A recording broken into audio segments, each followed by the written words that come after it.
BC రిజర్వేషన్ల విషయంలో జరిగిన మోసం. ఎలక్షన్ల ముంగట ఏం చెప్పిండు? 42% రిజర్వేషన్ ఇస్తా. ఏది ఒక సర్పంచ్ పదవి, ఎంపీటీస్ పదవి కాదు.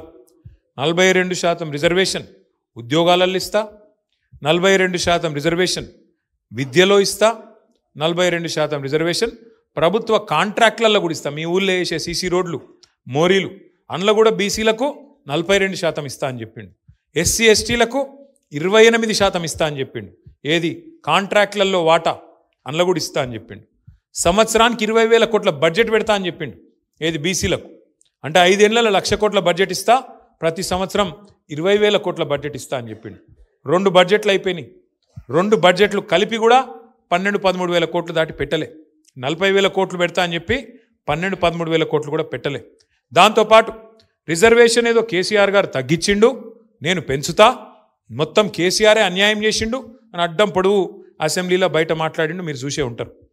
కేసీఆర్ గారు ఉన్నప్పుడు ఆనాడు పంచాయతీ ఎన్నికల్లో 24% రిజర్వేషన్ ఉండే బీసీలకు. మరి ఇలా ఎంతున్నది బీసీలకు పంచాయతీల ఎన్నికల్లో? చెప్పిందేమో 42, ఇచ్చిందేమో 17, అంటే 25%. నాగర్ కర్నూలు జిల్లా అయితే 13% బీసీలకు. మరి బీసీ సోదరులు బుద్ధి చెప్తారా చెప్పరా?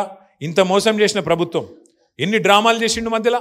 ఒకరోజు జీవో ఇచ్చినా అంటాడు, ఒకరోజు బిల్లు సంతకం పెట్టినా అంటాడు, ఇంకో రోజు రాజ్యాంగ సవరణతోనే సాధ్యం అంటాడు, ఇంకో రోజు పార్టీ పరంగా రిజర్వేషన్లు ఇస్తా అంటాడు. ఇన్ని డ్రామాలు చేసి ఆఖరికి తడిగుడ్డతోని ఇవాళ బీసీల గొంతు కోసిండు రేవంత్ రెడ్డి గారు. మరి ఆయనను బుద్ధి చెప్తారా? కల్వకుర్తి తాలూకాలా చెప్పరా? మా బీసీ సోదరులే మీరే ఆలోచించాలా, మీరే డిసైడ్ చేయాలా, మీరే నిర్ణయం తీసుకోవాలని చెప్పి నేను కోరుతా ఉన్నాను.